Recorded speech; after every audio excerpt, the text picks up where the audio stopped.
How did I give birth to a child that isn't mine? I was grocery shopping with my daughter when her pediatrician called me. Your daughter's blood work came back. We need to discuss immediately. The next morning in his office, Dr. Morito kept clearing his throat. Susanna's blood type is a negative, he finally said. Your records show you're O positive. Your husband is a B negative. He paused. Susanna cannot biologically be your child. I actually laughed because obviously the lab screwed up. These things happen all the time.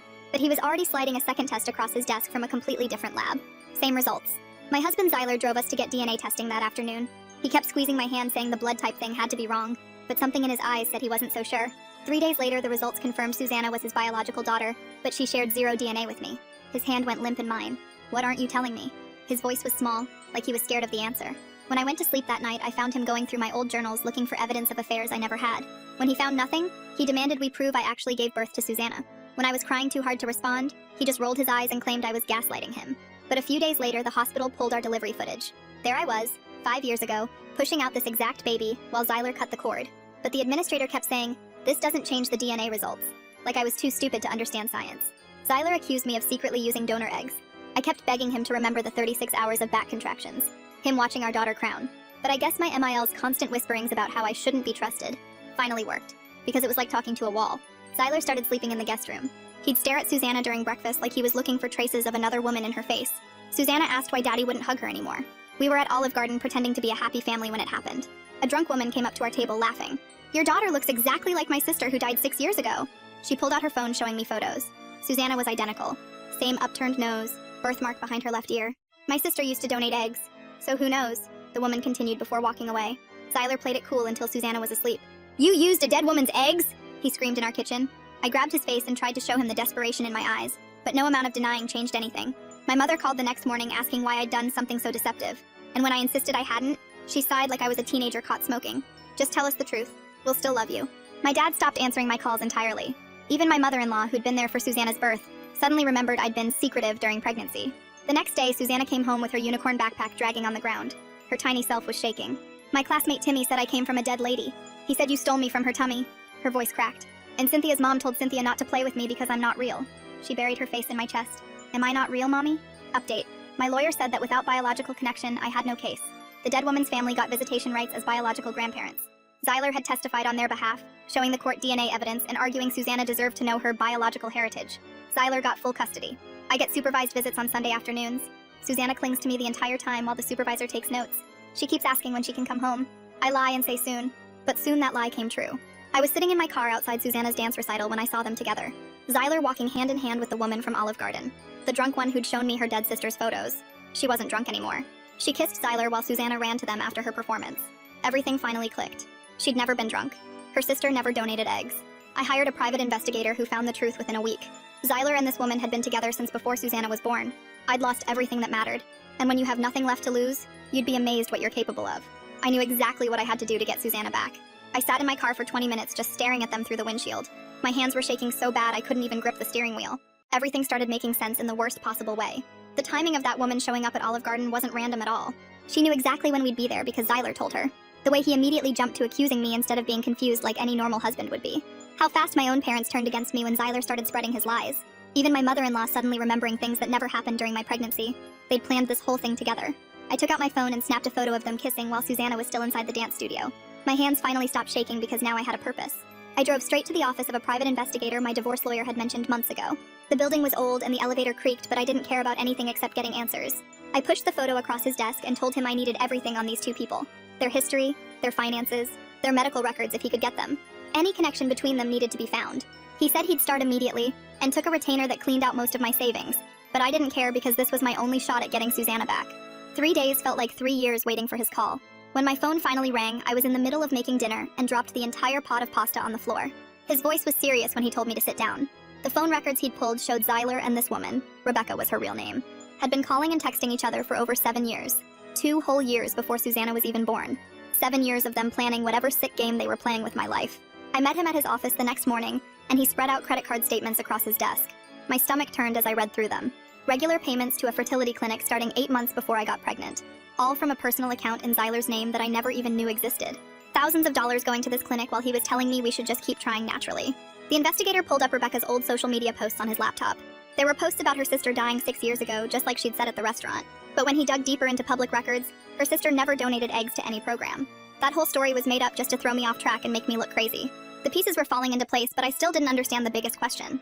If they used someone else's eggs at that fertility clinic, how did they get them into me without me knowing? The thought hit me so hard I barely made it to the bathroom before throwing up. I spent the rest of that night on the bathroom floor, sick from realizing what they must have done to me. The investigator called the next day with another bombshell. Rebecca worked as a nurse at the same hospital where I delivered Susanna. She'd had access to all my medical records during my entire pregnancy. She could see every appointment, every test result, every single detail about my body and my baby. She was there the whole time, watching and waiting and making sure their plan worked. That's when I remembered something that hadn't seemed important at the time. When we were trying to get pregnant, Zyler kept pushing for us to see a specific fertility doctor for a consultation. We'd only been trying for 6 months and I thought it was way too soon to worry, but he insisted. He said he just wanted to be proactive and make sure everything was okay. He even made the appointment himself and drove me there. I thought he was being sweet and supportive. The investigator went back to that fertility clinic and somehow got copies of their records. What he found made my blood run cold. Zyler had signed consent forms for IVF procedures at that clinic. My signature was on the documents too, but the second I saw them, I knew it wasn't my handwriting. Someone had forged my name on papers agreeing to procedures I never knew about. The investigator suggested I hire a handwriting expert to prove the signatures were fake. I found one through my lawyer and paid another chunk of my dwindling savings for a rush analysis.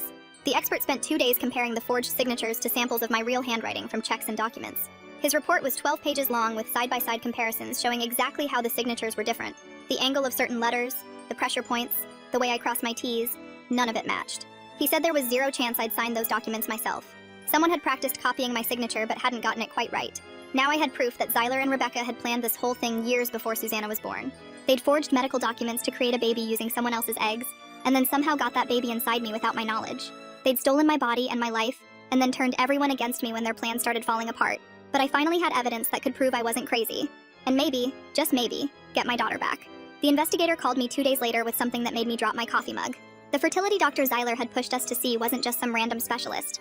He was Rebecca's cousin, had been for 37 years, same family reunions and everything. I pulled up the clinic's website on my laptop, and there he was in the staff photo, same last name as Rebecca's maiden name.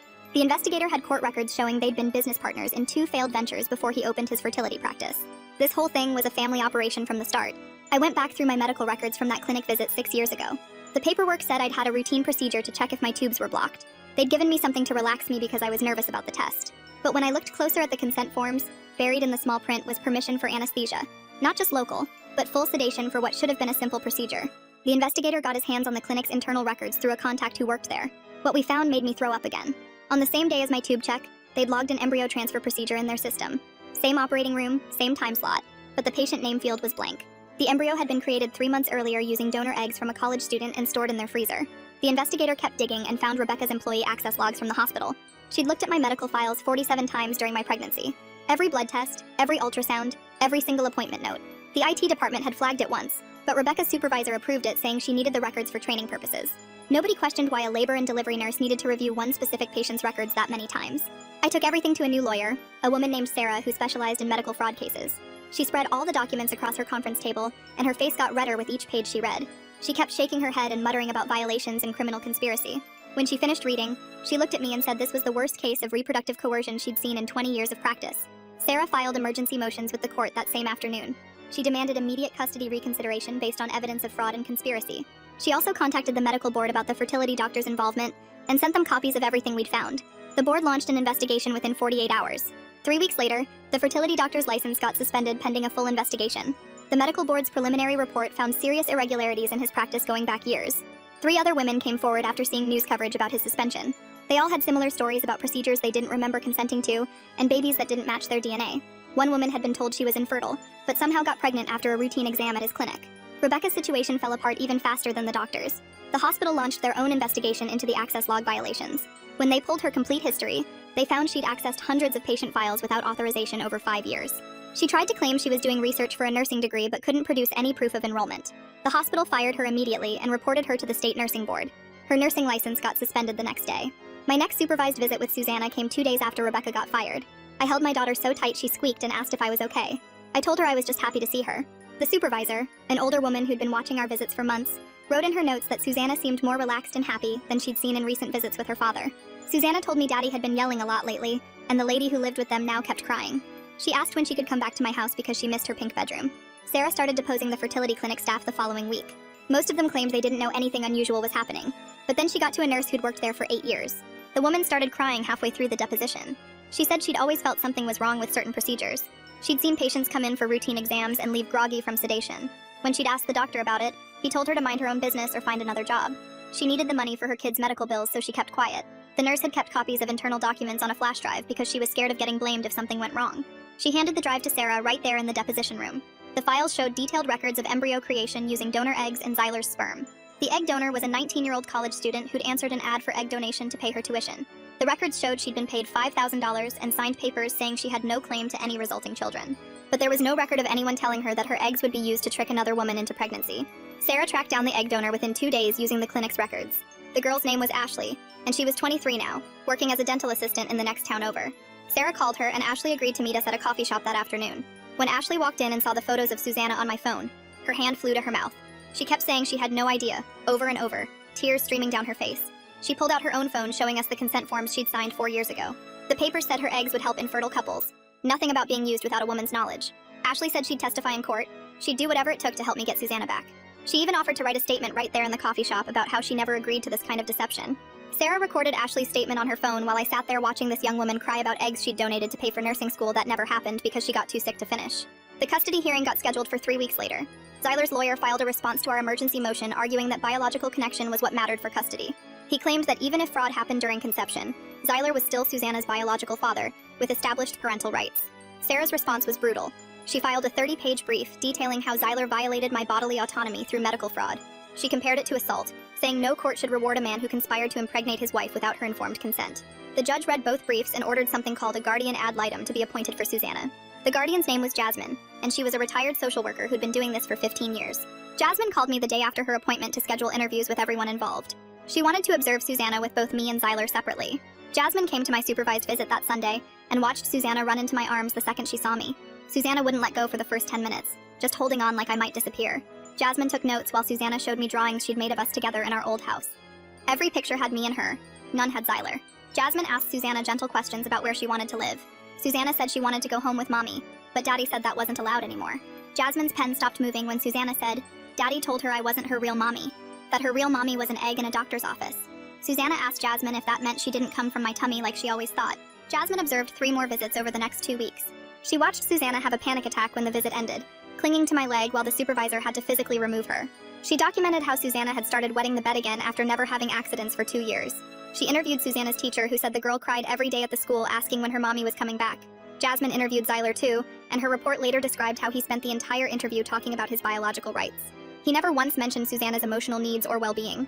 He showed Jasmine DNA tests like they were winning lottery tickets. Jasmine asked him why he'd been telling Susanna I wasn't her real mother. He said he was just being honest with his daughter about biology. Rebecca filed a petition with the court asking for step-parent visitation rights since she'd been living with Zyler and Susanna. Sarah shut that down in one hearing. She stood up and told the judge that Rebecca participated in criminal conspiracy to violate my reproductive autonomy. She said letting Rebecca near Susanna would be like giving a kidnapper visitation with their victim. The judge denied Rebecca's petition immediately. Everything exploded when the FBI got involved. Sarah had contacted them about the interstate medical fraud since the fertility clinic had locations in 3 states. 2 agents showed up at Zyler's house with a warrant for his financial records. They seized his computers, phones, and boxes of documents. Zyler hired a criminal defense attorney that same day. Rebecca got her own lawyer too. Both of them stopped cooperating with any investigation, pleading the fifth in every deposition. The news picked up the story after the FBI raid. The headline read, "Local father accused of reproductive fraud in custody battle," with mine and Zyler's pictures underneath. My phone started ringing non-stop. My mom called crying so hard she could barely talk. She kept saying she was sorry, that she should have believed me, that she knew I would never lie about something like this. She said Dad was devastated about abandoning me when I needed them most. They drove down that night and held me while I sobbed about missing Susanna. Even my mother-in-law called after seeing the news. She said Zyler had been feeding her lies about me for years, making her suspicious of everything I did. She said she was horrified by what her son had done and wanted to testify on my behalf if it would help. She admitted she'd been wrong about me and begged my forgiveness. Jasmine filed her report with the court after 3 weeks of investigation. It was 12 pages detailing Susanna's deteriorating emotional state under Zyler's custody. She wrote that I was the only mother Susanna had ever known, and separation had caused significant psychological trauma. She documented Zyler's emotional manipulation of telling a 5-year-old that her mother wasn't real. Jasmine recommended immediate custody reversal with supervised visitation for Zyler. She said Susanna needed therapeutic reunification with her primary attachment figure, which was me. The emergency custody hearing happened 2 weeks later in the same courtroom where I'd lost everything just months before. Zyler sat at the other table with his lawyer, a thin man in a gray suit who kept shuffling papers and whispering in Zyler's ear. Sarah stood up first and presented Jasmine's report to the judge, page by page, highlighting every instance of psychological harm Susanna had suffered. The judge read through it slowly, his eyebrows rising higher with each page. Zyler's lawyer jumped up and started pacing in front of the judge's bench. He pulled out a folder thick with papers and waved it around, claiming I was emotionally unstable from the whole ordeal. He said the stress had made me unfit to parent. He showed printouts of my social media where I'd posted about missing Susanna. He called it obsessive behavior. Sarah stood up so fast her chair scraped against the floor. She handed the judge my work evaluations from the past 6 months showing perfect attendance and excellent performance reviews. She showed him letters from my neighbors saying I was always calm and collected even during supervised visits. She presented receipts showing I'd maintained Susanna's bedroom exactly as she'd left it, buying new clothes in bigger sizes for when she came home. The judge looked at Zyler's lawyer and shook his head. After 40 minutes of arguments, the judge banged his gavel. He said the evidence was clear that Susanna belonged with her mother. He granted me immediate temporary full custody while the criminal case moved forward. Zyler would get supervised visits every other Saturday for 2 hours. Rebecca was banned from any contact with Susanna at all. Zyler's face went white and he grabbed his lawyer's arm, but the man just shook his head. I had to grip the table to keep from falling over. Sarah squeezed my shoulder and whispered that we needed to go get Susanna right now. The judge signed the order and handed it to the bailiff. 2 police officers met us outside the courthouse to escort us to Zyler's house. The drive took 20 minutes but felt like hours. My hands shook so bad I had to sit on them. When we pulled up to the house I'd once called home, one officer walked to the door while the other stayed with me. Zyler answered and the officer showed him the court order. I could see him arguing, but the officer just stood there waiting. Then I saw her. Susanna came running out the door in her purple dress, the one with unicorns on it. She saw me getting out of the car and screamed, "Mommy!" so loud the whole neighborhood probably heard. She ran straight into my arms and wrapped her little legs around my waist. She was crying and saying "Mommy" over and over into my neck. Her whole body shook against mine. I held her so tight I worried I might hurt her, but she just squeezed back harder. The officers had to help us into the car because neither of us would let go. Susanna sat in my lap the whole ride to my apartment, even though she was supposed to be in her car seat. The officers didn't say anything about it. When we got home, Susanna wouldn't let me put her down. I carried her inside and she looked around at everything like she was memorizing it. She kept touching my face like she was making sure I was real. That night she refused to sleep in her own bed. She climbed into mine and pressed herself against me, her little hand gripping my shirt. Every hour or so she'd wake up with a gasp and pat my arm. I'd whisper that I was still there and wasn't going anywhere. She'd nod and close her eyes but keep her hand on me. Around 3 in the morning she woke up crying from a nightmare. I rubbed her back and promised her 100 times that she was never leaving me again. She made me pinky promise. Then she made me double pinky promise. By morning, we'd probably promised each other 500 times. When the sun came up, I asked her what she wanted for breakfast. She said chocolate chip pancakes, the way I always made them with extra chips hidden in the middle. I carried her to the kitchen on my hip, even though she was getting too big for that. She watched me mix the batter and measure the chips. When I flipped the first pancake, she clapped like it was magic. We ate at the little table by the window, and she started to look more like herself. Her eyes weren't as scared.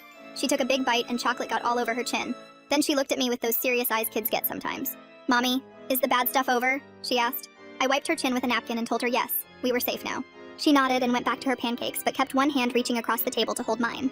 3 days later, Sarah called while Susanna was coloring at the coffee table. She said Zyler and Rebecca had been indicted by a federal grand jury. The charges included conspiracy to commit fraud, reproductive coercion, assault, and a bunch of other things I didn't fully understand. She said they were facing serious prison time if convicted.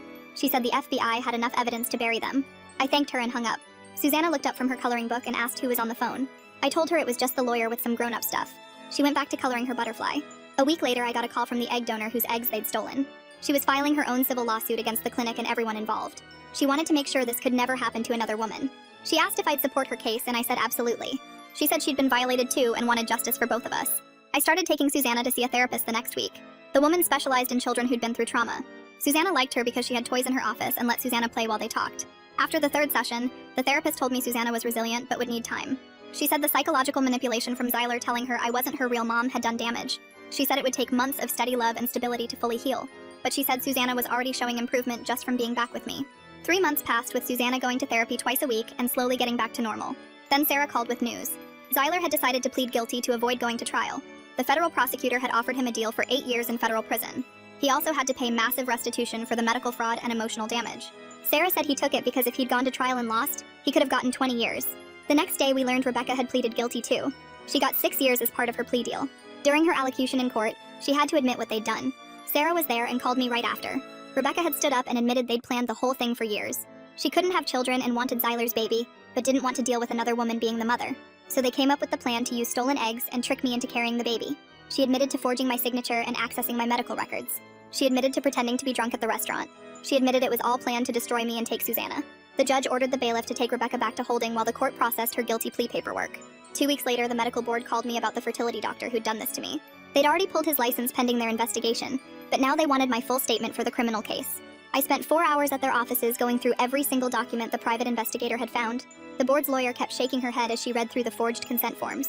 She showed me 3 other cases they'd found just that week with the same doctor's signature on fake paperwork. The FBI agent assigned to the case said they were treating it as interstate medical fraud since the clinic had locations in 3 states. The main clinic location got shut down the next month with yellow tape across the doors and federal agents carrying out boxes of files.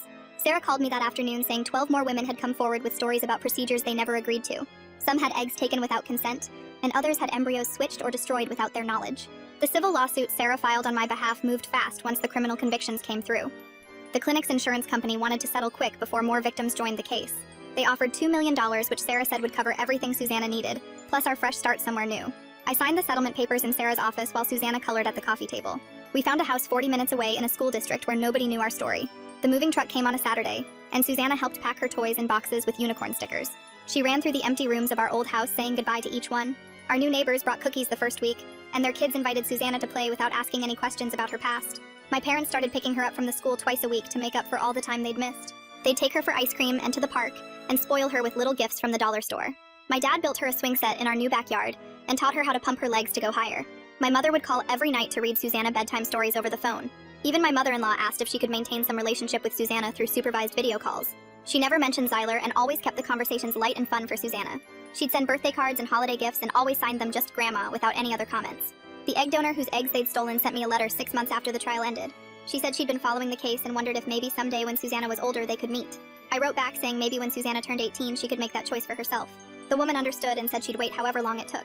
A full year passed in our new house, and Susanna finally stopped having the bad dreams that used to wake her up crying. Her teacher sent home a note saying she was doing great in the school and had lots of friends. The therapist we'd been seeing said Susanna had made amazing progress processing everything that happened. She was back to being a happy kid who laughed at silly jokes and sang made-up songs while she played. I met Tom at a school fundraiser where he was volunteering at the bake sale table. He made Susanna laugh by pretending the brownies could talk in funny voices. We started talking while the kids played on the playground, and he asked if we wanted to get pizza sometime. I told him our whole story on our 3rd date, expecting him to run away. Instead, he reached across the table and held my hand, saying we all had complicated pasts. He never treated us like we were broken or different from any other family. He'd come to Susanna's soccer games and cheer louder than anyone when she kicked the ball. He taught her how to ride a bike without training wheels in our driveway. He'd make us pancakes on Sunday mornings and let Susanna put way too many chocolate chips in the batter. After 2 years of dating, he took us to the beach for a picnic. While Susanna built sandcastles, he got down on one knee in the sand. He pulled out a ring and asked if he could officially join our family. Susanna ran over screaming yes before I could even answer. She jumped up and down asking if she could be the flower girl and wear a pretty dress. Then she looked at Tom with those serious eyes kids get, and asked if she could call him Dad. He started crying and said he'd be honored to be her dad if that's what she wanted. We got married 6 months later in our backyard with just 20 people there. Susanna wore this pink dress she picked out herself and carried a basket of daisies instead of throwing petals because she said that was boring. When it came time for speeches, she grabbed the microphone from the DJ and climbed up on a chair. She told everyone how happy she was to have a family that loved her and didn't care about blood types or DNA tests. My mom started crying and my dad had to walk away for a minute to compose himself. Even my mother-in-law wiped her eyes behind her glasses. The letter from Zyler came 3 weeks after the wedding. The prison return address made my stomach turn, but I opened it anyway. He wanted to see Susanna and said he had rights as her biological father.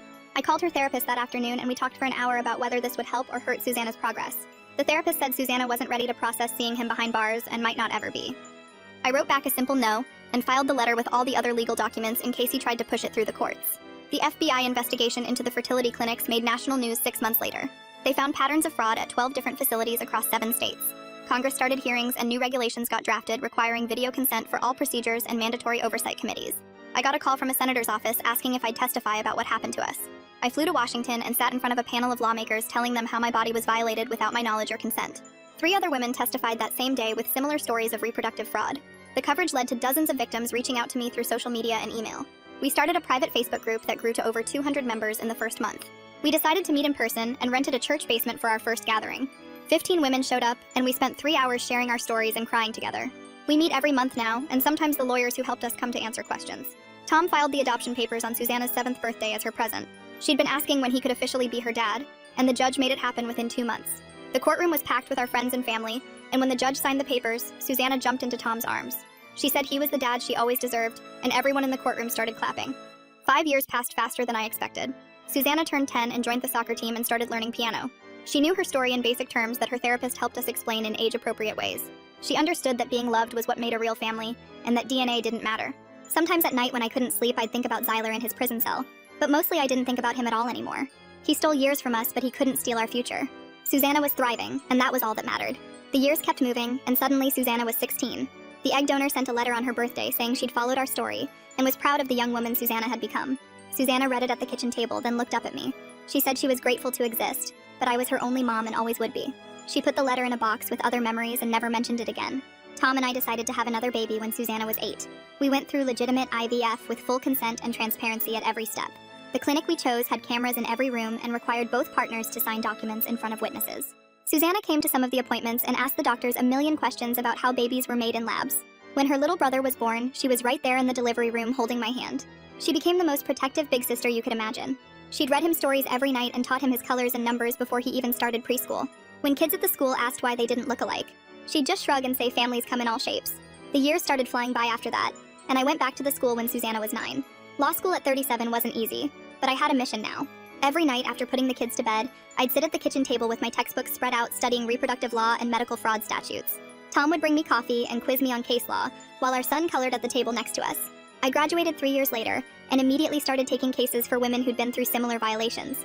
The first client called me crying so hard she could barely talk, because her doctor had used his own sperm instead of her husband's, and she'd just found out after her son needed a kidney transplant. I helped her file criminal charges, and win a civil suit that changed her life. Word spread, and soon I had a small practice focused entirely on reproductive fraud cases. More women kept finding me through support groups and online forums, and I never turned anyone away who couldn't pay. Susanna watched me work these cases and started asking questions about medical ethics and patient rights. By the time she hit high school, she was writing papers about informed consent and bodily autonomy that made her teachers suggest she consider pre-med or pre-law. She chose bioethics instead because she wanted to change the system from the inside. The acceptance letter from her dream college came with a full scholarship, and she screamed so loud the neighbors came to check on us. At her high school graduation, she was chosen to give a speech as salutatorian. She stood at that podium in her blue cap and gown and told the whole auditorium about fighting for truth when everyone calls you crazy. She looked right at me when she said her mom taught her that love makes a family and standing up for what's right matters more than being believed. The whole place erupted in applause, and I ugly cried into Tom's shoulder while our son recorded it on his phone. We took a family vacation to the beach that summer to celebrate before she left for college. Susanna and her brother built sandcastles while Tom and I watched from our beach chairs, and I realized we weren't just okay anymore. We were actually happy. She came home for Thanksgiving, her first semester practically vibrating with excitement about her medical consent law class. Her professor was using our case as an example of systemic failures in reproductive medicine, and she'd gotten to present on new legislation being proposed. She said she was going to write policy that would prevent what happened to us from ever happening again. The call about Rebecca came during Susanna's sophomore year. The prison called to inform me as a victim that she'd died from pancreatic cancer that spread too fast for treatment. I hung up the phone and felt nothing but relief that she'd never get out to hurt anyone else. Susanna graduated college summa cum laude and introduced me to her boyfriend at the ceremony. He shook my hand and thanked me for raising such an incredible woman and said he knew our whole story because Susanna had told him on their third date to make sure he understood what kind of family he was getting involved with. He said he admired how we'd survived and rebuilt. Time kept moving, and suddenly it was Susanna's wedding day 20 years after that first phone call from Dr. Marito. My parents were there, both of them crying happy tears after spending years trying to make up for not believing me. Tom stood next to me as Susanna's dad in every way that mattered. Our son, now 16 himself, was a groomsman. Even my mother-in-law was there, having become a real grandmother to both kids after finally seeing the truth about her son. During the reception, Susanna pulled me aside while everyone else was dancing. She took my hands and looked me right in the eyes and whispered, "Thank you for never giving up on me, Mom." She said she knew how hard I'd fought and how much I'd sacrificed, and that every single battle was worth it to be standing there as a family. I hugged her tight and knew she was right. All right, that's all from me today. Thanks for sticking with me and letting me throw all my questions out there. Until next time, stay curious. Like the video, it helps more than you think.